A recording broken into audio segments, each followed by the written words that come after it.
अस्तित्व में भौतिक स्तर पर जो चीज आपके सबसे करीब है वो है आपका शरीर।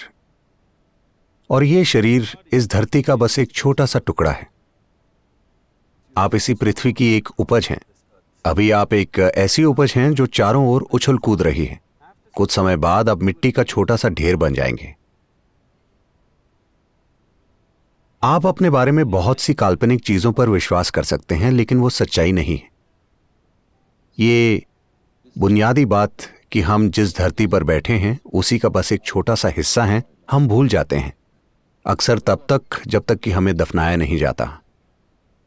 अगर आप समझदारी से जीना चाहते हैं तो आपको उस जमीन के संपर्क में रहना चाहिए जिस पर आप रहते हैं। आज क्योंकि हमने कुछ तरीकों से यह संपर्क खो दिया है, इसलिए जीवन अस्त व्यस्त हो गया है। अस्त व्यस्त होने की वजह से बीमारी, कमजोरी और आखिरकार पूरे सिस्टम में ही अस्थिरता आ सकती है। कहे कुमार को तू क्या रूंधे मोही, एक दिन ऐसा होएगा मैं रूंधूंगी तो ही। आए हैं सो जाएंगे राजा रंग फकीर, आए हैं सो जाएंगे राजा रंग फकीर। माटी कहे कुमार को तू क्या रूंधे मोही, एक दिन ऐसा होएगा मैं रूंधूंगी तो ही। मैं आपको अपना एक अनुभव जरूर बताना चाहूंगा। हमारे भारत के योग केंद्र में एक योग अस्पताल था। हम इसे यौगिक अस्पताल कहते थे। हम नहीं चाहते थे कि ये अस्पताल ज्यादा बढ़े, क्योंकि हम फुल टाइम अस्पताल नहीं बनना चाहते हैं। हम एक आध्यात्मिक केंद्र हैं, इसलिए हम अस्पताल को कम महत्व दे रहे हैं। एक बार जब मैं यहाँ आया, मैंने कुछ अमेरिकी डॉक्टरों से बात की। उनको इस अस्पताल में रुचि थी और वो भारत आए। वो यहाँ आकर 3 दिन रुके और 3 दिन के बाद एक स्वयंसेवक ने मुझे बताया कि सारे अमेरिकी डॉक्टर नाराज हैं और वो वापस जाना चाहते हैं। मैंने पूछा क्या हुआ? उन्होंने बताया बेहतर है आप उनसे खुद ही मिल लें, क्योंकि वो काफी नाराज हैं। मैंने कहा ठीक है, और मैं उनसे मिलने गया। उनसे मिलकर मैंने पूछा कि परेशानी क्या है। वो बोले आपने कहा था यहाँ अस्पताल है। अस्पताल कहाँ है? यहाँ तो कोई अस्पताल नहीं। मैंने कहा फिलहाल अस्पताल में करीब 60 मरीज हैं। तो वो कहाँ हैं? अस्पताल के बारे में उनकी सोच ये है कि वहां बेड जरूर होने चाहिए, मरीजों का अच्छे से ध्यान रखा जाना चाहिए, और हर किसी को अगर आप उनकी इतने अच्छे से देखभाल करेंगे तो वो स्वस्थ ही क्यों होना चाहेंगे? वो बोले मरीज कहाँ हैं? मैंने कहा वो सभी बगीचे में हैं, मैंने उन्हें काम दिया है। हम उन्हें उपचार, थेरेपी और दवाएं तो देते ही हैं, लेकिन बाकी समय मैं उन्हें काम देता हूं। जो कुछ भी वो कर सकते हैं उन्हें जरूर करना चाहिए। सबसे बढ़कर उन्हें नंगे पैर और नंगे हाथों के साथ जमीन पर काम करना चाहिए, यानी बस धरती के संपर्क में रहना चाहिए, क्योंकि आप बस इस धरती की एक बूंद हैं। आप ये भूल रहे हैं, आप जिसे अपना शरीर कहते हैं वो बस धरती का एक टुकड़ा है ना? अगर स्रोत से ही आपका कनेक्शन टूट जाए तो क्या आप अस्त व्यस्त नहीं हो जाएंगे? फिटनेस और खुशहाली का मतलब ट्रेडमिल पर दौड़ना और भारी भरकम मांसपेशियां बनाना नहीं है। नहीं, सिस्टम में तत्वों की समग्रता को मजबूत बनाना बहुत जरूरी है। तो क्या ऐसा करने का कोई तरीका है? हाँ, कुछ खास तरीकों से हम ऐसा कर सकते हैं। एक सरल तरीका है पृथ्वी, पानी और पौधों के साथ काम करना और घर से बाहर रहना। सिर्फ इतना करने से कुछ फर्क पड़ने लगेगा।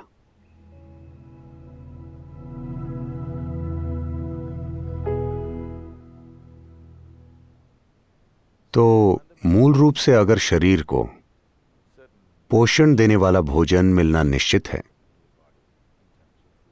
सांस लेने के लिए साफ हवा है और आप धरती के संपर्क में हैं, तो ये अच्छी सेहत पाने की पूरी प्रक्रिया हो सकती है।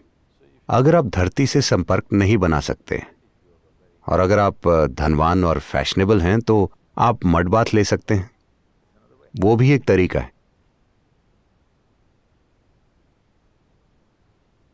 तो आज आप छुट्टी लेते हैं, स्पा जाकर मड बाथ लेते हैं, एक बहुत ही महंगे वातावरण में।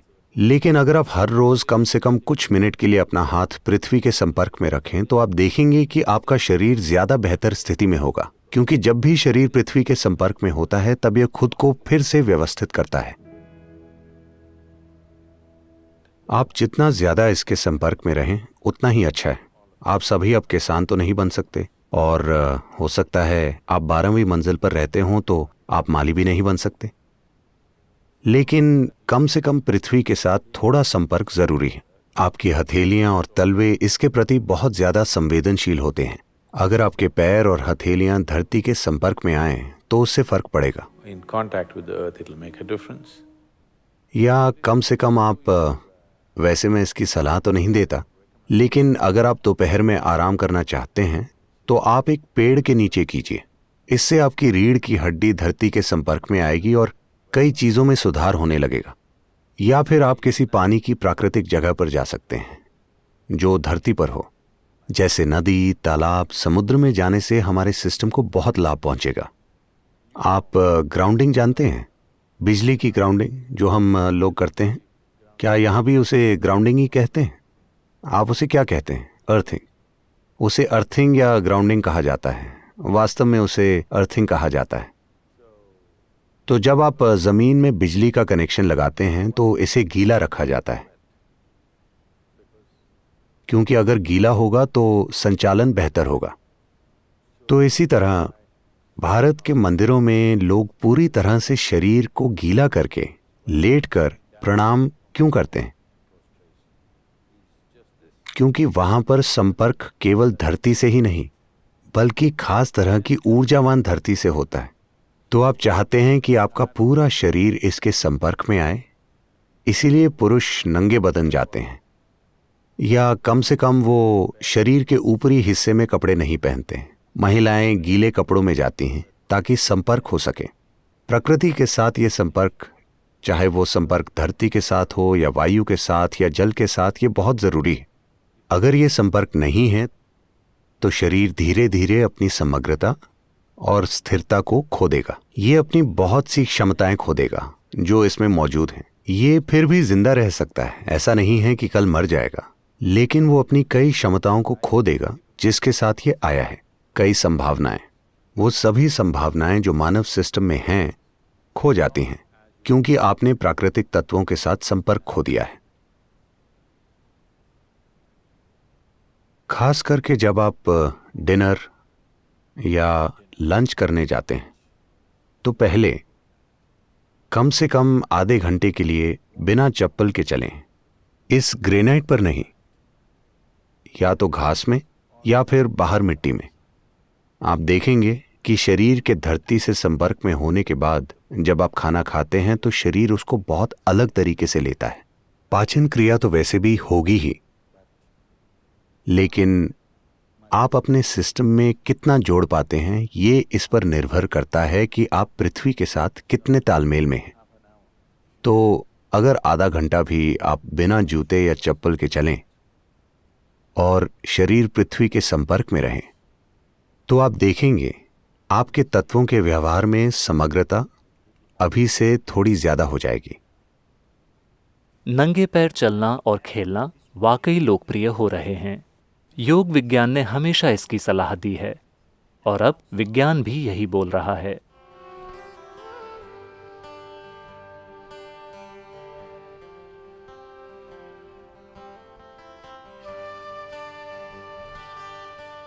विशेष रूप से बच्चों के लिए ये न सिर्फ उन्हें बेहतर संतुलन देता है बल्कि ये उनकी दिमागी क्षमताओं को विकसित करने में भी मदद करता है। पैरों की नसें संवेदनशील होती हैं। जब पैर जमीन के संपर्क में आते हैं तो बच्चों में पर्यावरण की बेहतर समझ विकसित होती है और साथ ही वे अपने शरीर के प्रति ज्यादा जागरूक बनते हैं। पैदल चलने को ज्यादा स्फूर्ति, ज्यादा मजबूत टांग की मांसपेशियों और चोट पहुंचने की कम संभावना से भी जोड़ा गया है। पृथ्वी के संपर्क में होने के कई और भी पहलू हैं।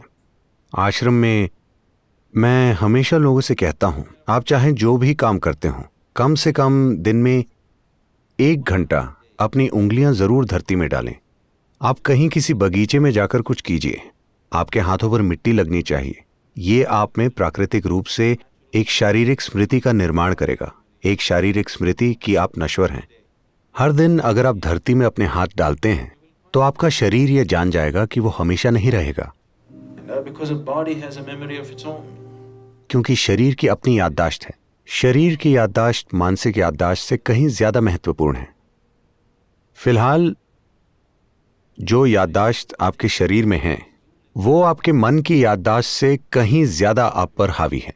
अगर आप पृथ्वी के संपर्क में हैं तो ये शारीरिक रूप से कोशिकाओं के स्तर पर, तत्वों के स्तर पर आपको लगातार याद दिलाता रहेगा कि आप नश्वर हैं। अगर आप धरती के पास हैं तो देखिए, नश्वरता की याद आध्यात्मिक प्रक्रिया का सबसे महत्वपूर्ण पहलू है। आप शरीर से परे कुछ क्यों जानना चाहेंगे? सिर्फ इसलिए क्योंकि आप जानते हैं कि ये एक दिन खत्म हो जाएगा, है ना? मान लीजिए अगर आपका शरीर अमर होता तो कौन बैठकर ध्यान करता? अगर ये खुद अमर होता तो कौन इसके परे कुछ जानने की कोशिश करता? क्योंकि चाहे आप सचेत रूप से जागरूक ना हो, तब भी कहीं गहराई में आप जानते हैं कि आपकी एक्सपायरी डेट है। आप इसे थोड़ा खींचने की कोशिश कर रहे हैं, लेकिन आप जानते हैं आपकी एक्सपायरी डेट है। इसीलिए जानने की गहरी इच्छा है ना? तो आपकी नश्वरता ही आध्यात्मिक प्रक्रिया का आधार है।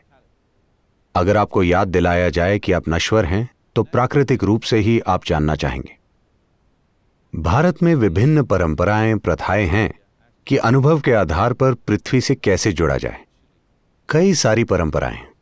बस जमीन पर पालती लगाकर बैठना शरीर को किसी तरह से याद दिलाता है। ये शरीर को याद दिलाता है कि वो भी बस यही है। जैसे ही शरीर धरती के संपर्क में आता है वो जान जाता है कि वो यही है। आप में से वो लोग जिनका शरीर बहुत ज्यादा अस्थिर है, यानी आप बहुत जल्दी बीमार पड़ते हैं और बार बार ऐसा होता है, अगर आप बस अपने पलंग को छोड़कर जमीन पर सोने लगें तो आप देखेंगे कि इससे बहुत फर्क पड़ेगा। बस इतना ही करना है। अभी आप शायद 18 इंच दूर हैं, बस 18 इंच पास आ जाइए। आप देखेंगे कि इससे बहुत बड़ा फर्क पड़ेगा। सिस्टम फिर से व्यवस्थित हो जाएगा।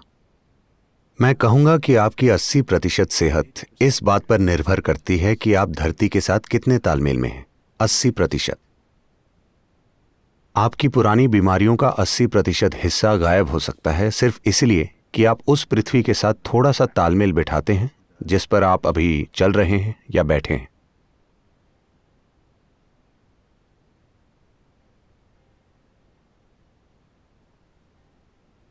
आप एक आसान अभ्यास जो आप सभी शुरू कर सकते हैं वो है भूत शुद्धि। अगर आपके पास इसे करने के लिए समय और जरूरी फोकस हो तो। भूत शुद्धि का मतलब है, भूत मतलब पंचभूत या 5 तत्व, शुद्धि मतलब उनकी सफाई करना। चाहे वो आपका भौतिक शरीर हो या सृष्टि का बड़ा शरीर। ये दोनों मुख्य रूप से 5 तत्व पृथ्वी, जल, अग्नि, वायु और आकाश से बने हैं। जिसे आप मैं कहते हैं वो बस इन्हीं 5 तत्वों की शरारत है। अगर आप जानते हैं कि इन 5 तत्वों को ठीक से कैसे व्यवस्थित करें, अगर आप जानते हैं कि इन 5 तत्वों को अपने भीतर कैसे रखें, तो फिर जीवन में कुछ और करने की जरूरत नहीं है। सेहत, खुशहाली, बोध, ज्ञान, सब कुछ, आत्मज्ञान भी। यदि आप बस ये जान जाएं कि इन 5 तत्वों को ठीक से कैसे रखा जाए तो बाकी सब खुद ही संभल जाएगा। ये तत्वों का खेल एकदम अलग तरह से होता है जब ये पृथ्वी के संपर्क में होता है। हर बार मैं ये सुनता हूं, विशेष रूप से जब मैं अमेरिका में होता हूं, मैं अब तक इसे स्वीकार नहीं पाया हूं कि लोग धरती को धूल या गंदगी कहते हैं। हो सकता हो कि ये पृथ्वी के लिए एक दूसरा शब्द हो, लेकिन हमारे दिमाग में धूल या गंदगी का मतलब, आपके लिए धूल का क्या मतलब है? कचरा है ना? धूल कचरा ही है कि नहीं? अमेरिका में भी धूल को कचरा ही कहते हैं ना? क्या कहते हैं?